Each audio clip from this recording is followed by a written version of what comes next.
Em abril de 2020, a Fundação Oswaldo Cruz lançou uma chamada pública para financiar projetos de ações emergenciais para o enfrentamento à Covid-19.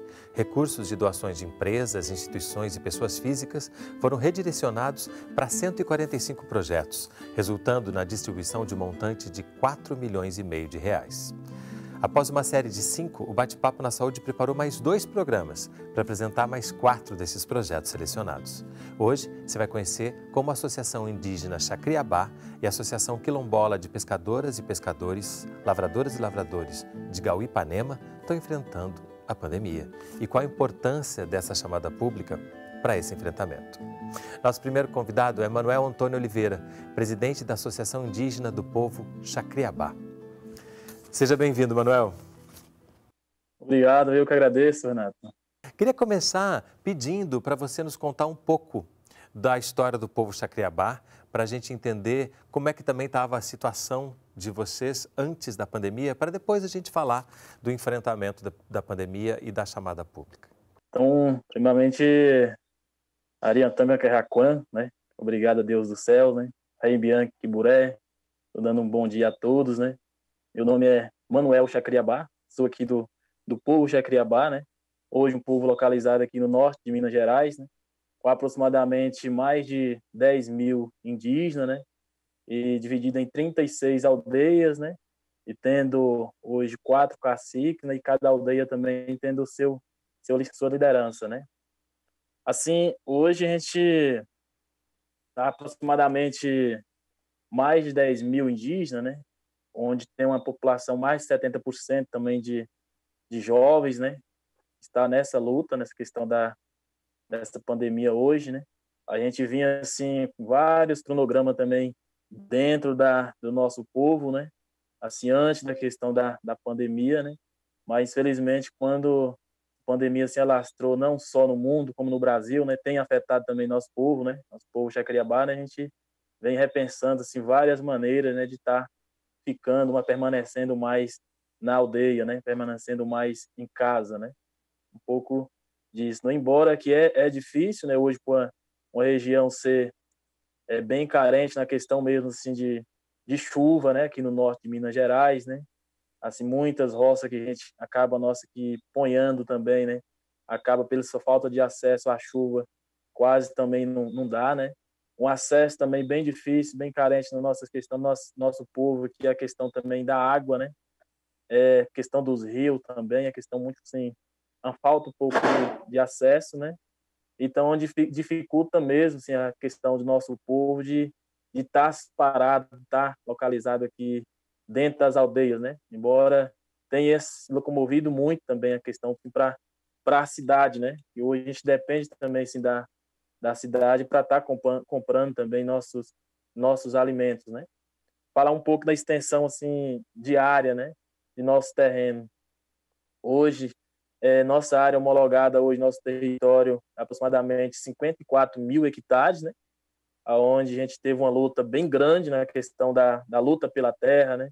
Acho que, embora quase todos os povos indígenas hoje que lutam pela sua terra, que é de origem sua, né? E hoje a gente tem que lutar mesmo, né? Hoje para garantir nossos direitos, né? Mesmo ele estando garantido também hoje já na Constituição de 88, né? A gente luta assim diariamente contra os fazendeiros, contra aqueles que não apoiam, né, nossos direitos, né, para tentar, né, pelo menos garantir nós aqui nas nossas terras indígenas, né? Nossa terra foi homologada em 1988, né, aproximadamente 48 mil hectares, né? E agora no ano 2002 nós teve mais aproximadamente 6 mil hectares, né? Totalizando hoje 54 mil hectares, né? E é onde uma terra assim bem mais maior, né? Nosso território original hoje ele se abrange muito mais, né? É mais de 200 mil hectares, né? Mas boa parte delas hoje se encontra também na mão de grandes fazendeiros, né? De grandes empresas, né? E hoje a gente está nessa luta assim para a gente tentar resgatar, reativar, né? O nosso território originário, né? Embora hoje aonde tem o nosso Rio São Francisco, né? As margens do Rio São Francisco hoje se encontra nas mãos das grandes empresas, né? E um dos focos da ação feito em parceria com a Fiocruz foi justamente a comunicação. Como é que se dá essa relação entre os sábios, os pajés e os conselhos de saúde, por exemplo, e os profissionais de saúde? Como é que se trocam esses saberes no dia a dia e também nesse momento de pandemia? Então, Renato, antes da pandemia, a gente via assim, essa troca de saber, né? Como eu tenho falado antes, bem forte, né? Até questão mesmo dos próprios jovens, né? De ir até a casa do nosso mais velho, né? Nossos pajé, né? Nossos raizeiros, né? Embora quando entrou a pandemia, né? Veio um pouco a preocupação, né? E antes também, sem falar também das conversas que a gente tinha, né? Com o nosso mais velho, assim, pública, por meio de noites culturais, né? Em reuniões, né? Até a própria escola também é uma ferramenta bem grande que a gente usa de estar levando também esse nosso mais velho para estar contando as nossas histórias, né? E com a chegada da pandemia, assim, infelizmente, tudo isso foi parado, né? Aí pensando assim na questão da iniciativa, né, a gente teve da escrever nosso projeto, né, e mandar para a Fiocruz, né? Foi bem nesse sentido também que a gente visou muito a questão da comunicação, né? E antes a gente tinha uma rádio também comunitária, né, dentro da aldeia vizinha, né, o projeto também da nossa associação, onde a gente vinha também tentando levar para a rádio um pouco, de levar esse conhecimento também dos nossos mais velhos, né, para com conhecimento da população da Criabá, né? E hoje a rádio ela abrange um sinal bem grande, né, ter fora também do território um pouco, né? E a gente via essa rádio bem assim de fundamental importância, né, de tanto dar passando esse conhecimento, de essa transmissão, né, e também de algum aviso também que vem acontecendo dentro do território, né? Mas por um certo tempo ela desativou, né, questão também ter dos próprios aparelhos foi ficando um pouco desgastado, né, pela quantidade de tempo que já vinha usado, né? Então essa iniciativa foi bem importante assim nessa reativação mesmo da rádio, né? Então hoje a gente vê assim bem importante, né, de quanto a gente está reativando ela, né? De além de a gente estar passando também esse conhecimento também, né, transmitindo o conhecimento atrás da rádio, né? Para nossos mais jovens, né? Que é conhecimento que não pode parar, que atentamente a gente tem que estar levando, né? Esse conhecimento tradicional que é repassado pelo nosso mais velho, né? E a cultura nossa, ela é assim, né? Ela é transmitida, né? Do mais velho para os novos, né? E assim vai em geração em geração, né? E essa pandemia, infelizmente, parou um pouco com isso, né? Mas a rádio está sendo assim vai ser uma peça de fundamental importância. A gente está tentando novamente estar transmitindo esses conhecimentos, né? Nosso mais velho, né? Embora isso também, falando também que ela vai ser de fundamental importância para estar também nos prevenindo, né? De vários avisos, né? De que é bom de prevenção para a questão de minimizar a pandemia, né? Vai ser, assim, importante também a gente estar transmitindo também dentro da rádio, né? Para a gente terminar, eu queria que você nos falasse um pouco desse momento e da possibilidade de um momento melhor. Como é que na sabedoria indígena se enfrentam situações como essa, também olhando para o futuro e almejando momentos melhores nos dias que virão? Assim, sempre vem nos trazendo esse pensamento, né? A gente mesmo com tanta dificuldade que a gente vê, né? Questão de pandemia, né? Todo mundo em casa, né? Todo mundo mais próximo ali também da sua família, né? Mas, por outro lado, também a gente pensando, né? Nos trouxe, assim, a gente conversando com outros colegas aqui, com teus próprios também mais velhos, também nossos avós, né? Acho que veio um pouco para a gente também valorizar, assim, um pouco, assim, esses costumes, talvez, fala um pouco exemplo de nosso povo, né? Talvez muitos costumes a gente estava deixando a questão de adormecer, né? Então, esse ficar em casa um pouco veio para também nos acordar um pouco, assim, também a gente está valorizando cada vez mais, né? Assim, ter os próprios nossos mais velhos, né? Ter um pouco também a nossa cultura, né? Embora que é um momento difícil, né? Que a gente vem vivenciando, essa questão da pandemia, mas a gente tem sim, muita esperança que pode estar passando, né? E a gente tem fé, sim, que vai passar, né? Para dias melhores que virão aí, né? Talvez vai ser um aprendizado, assim, muito grande para a gente, né? Para a gente depois estar passando por tudo isso, né? A expectativa a gente fica grande é de a gente, embora passar tudo isso, ser um pouco, assim, mais forte ainda, né? mais unido ainda, né, para a gente buscar e ir à luta também em defesa assim, de nossos direitos, né? A expectativa que a gente tem é essa, né? Que bom, que sirva para que a gente fique mais forte e mais sábio juntos. Obrigado pela presença aqui conosco, Manuel. De nada, a gente que agradece, né? Primeiro agradecer mais uma vez, né? A parceria assim da Fiocruz nos dando essa oportunidade, né? A gente fica muito grato, né, de qualquer iniciativa que vem para nos ajudar, né? A gente tem fé muito, a gente reza muito em nossos rituais, nossas orações, né, para cada vez mais fortalecer esses parceiros, sim, né, que olha para a gente, olha para os povos indígenas, né, com verdadeiros guardiões, né, não só das florestas, mas também da verdadeira medicina também, né, do povo, dos povos indígenas, né, que tem contribuído muito também para o crescimento próprio do Brasil, né? A gente vê isso sim, né? Embora muitos também talvez veja o contrário, né? Que estão meio assim a própria visão dos povos indígenas, né? Mas falar que a gente quer sim contribuir, né? Contribuir com o Brasil, contribuir com o povo brasileiro, sim, para a gente crescer cada vez mais, né? Obrigado, Manuel, mais uma vez pela presença conosco. De nada. E o bate-papo vai fazer um breve intervalo, volta já, falando sobre o projeto Pescando Saúde e Segurança Alimentar nas marés de ventos fortes. Não sai daí, a gente volta já.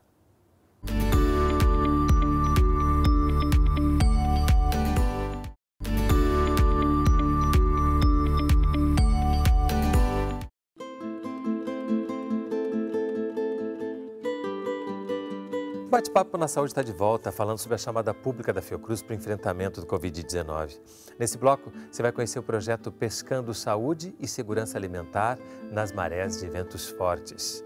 Nossa convidada é Elionice Conceição, pescadora quilombola de Conceição de Salinas, na Bahia, e membro da Articulação Nacional das Mulheres Pescadoras.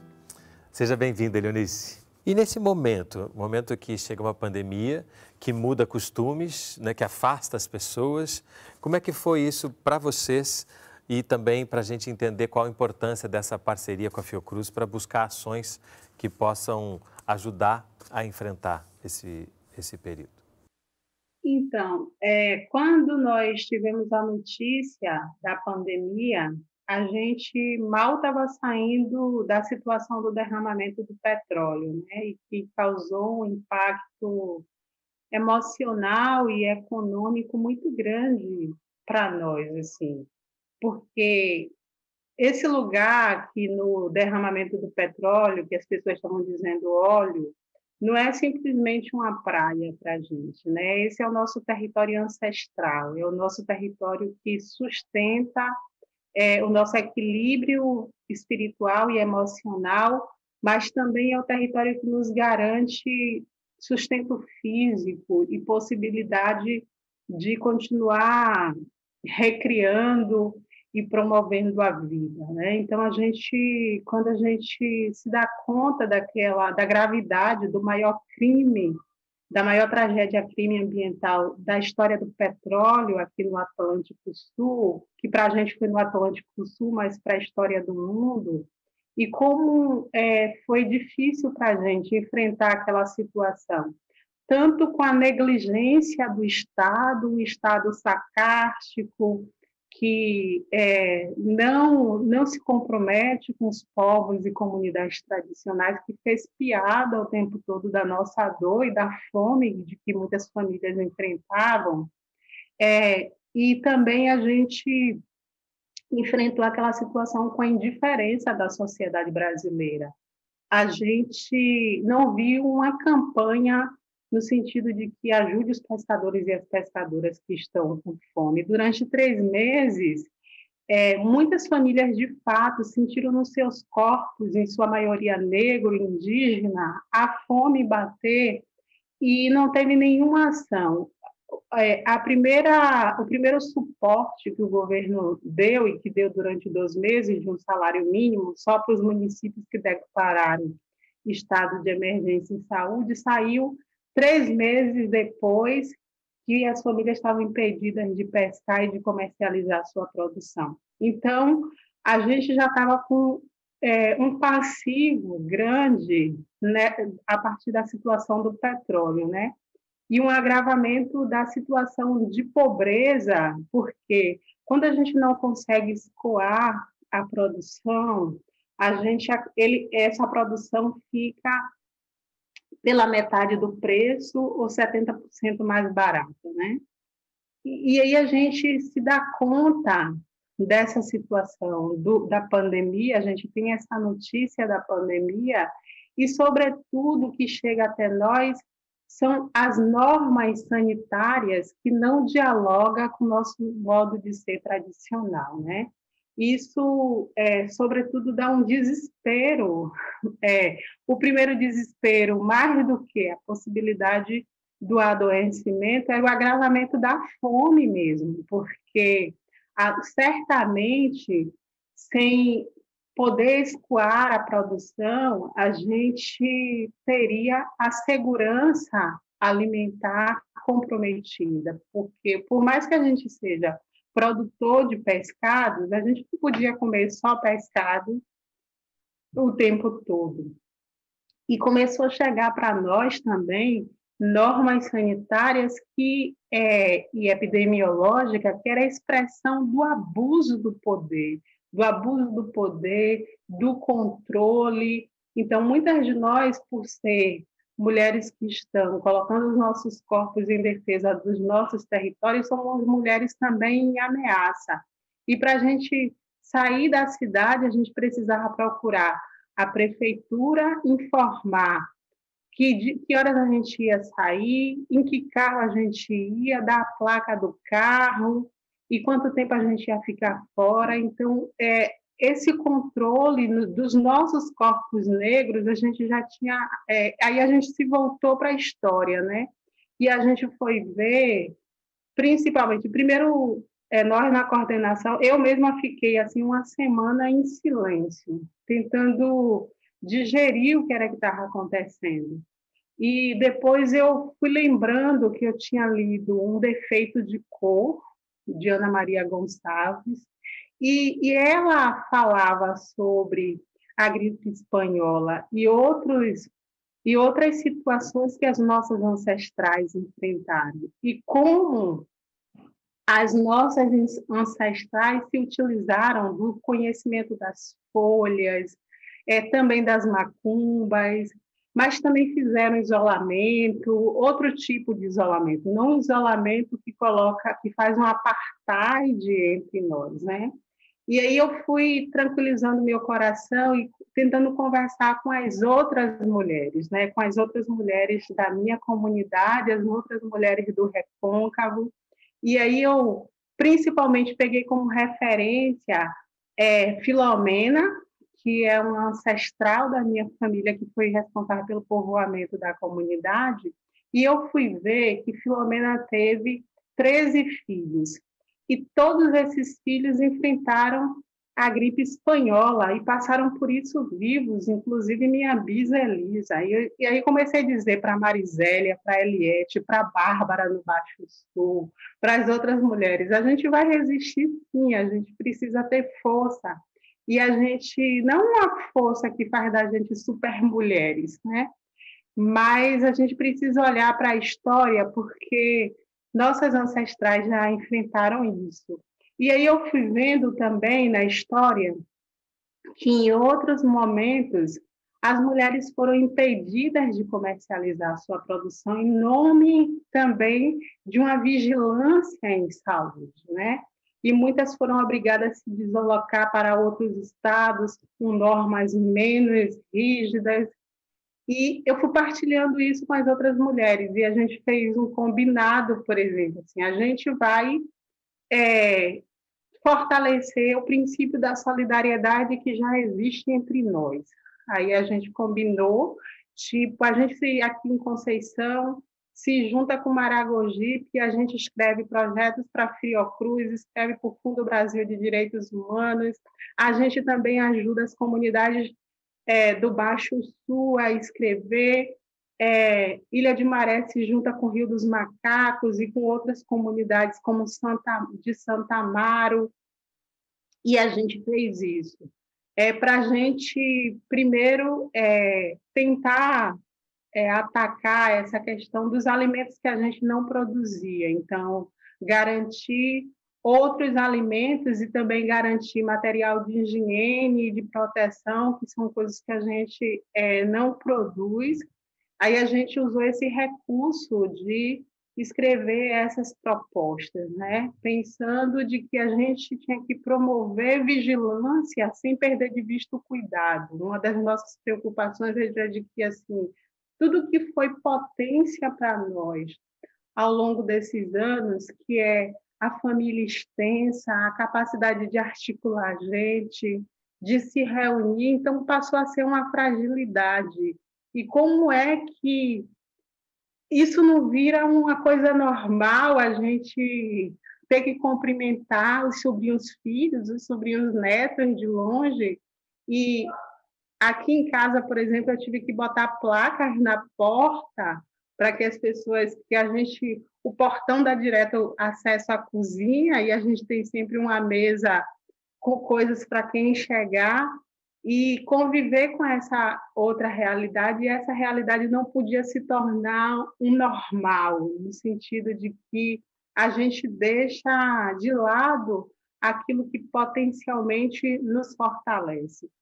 E aí eu também comecei a conversar com as mulheres, as outras mulheres, que Eliane Cruz, no livro Águas de Barrela, ela traz como essa região aqui do Recôncavo também serviu para acolher pessoas no período também da gripe espanhola e de outros problemas em saúde que aconteceu. E aqui tem um outeiro chamado Outeiro Redondo, que fica entre Maragogipe e Cachoeira, então é da nossa tradição acolher. E a gente tem um conhecimento ancestral também, que aí a norma sanitária tem que fazer um esforço grande para dominar isso, que é um conhecimento transatlântico, né? A nossa trajetória é uma trajetória de águas e a gente conhece o curso dos rios, das baías, e a gente começou a mapear o que era que cada comunidade produzia e, para além daquilo que a gente conseguiu mobilizar nesses projetos do Comitê de Defensora de Direitos Humanos, do Fundo Nacional, do Fundo de Direitos Humanos, da Fiocruz, o que é que cada uma de nós produzíamos em nossos territórios que a gente podia trocar, né? E aí a gente foi fazendo esse processo de trocas. A gente começou essa experiência na Semana Santa, que, para além do aspecto religioso, é uma semana importantíssima para nós no mundo da pesca, pela capacidade que a gente constrói nesse momento de agregar um percentual maior à nossa economia, porque a gente vende mais a produção, mas também na Semana Santa é comum a gente fazer a pescaria da partilha, né? E aqui a nossa família e a nossa comunidade, na Semana Santa, no início de abril, março e abril, quando começou esse processo, a gente estava com os freezers abastecidos de pescado, né? E a gestão municipal começou a querer comprar o nosso marisco, que a gente já estava vendendo a 15 e a 20 reais por 10 reais, e minha mãe teve uma sacação, assim, ela disse, meu pescado eu como, eu dou, eu troco, mas eu não vendo a político aproveitador. Aí a gente pegou as embarcações da família e a gente pegou todo o produto que tinha nas nossas geladeiras, todos os meus irmãos e irmãs moram aqui na comunidade, a gente colocou nas nossas embarcações e a gente desceu o rio Paraguaçu, né?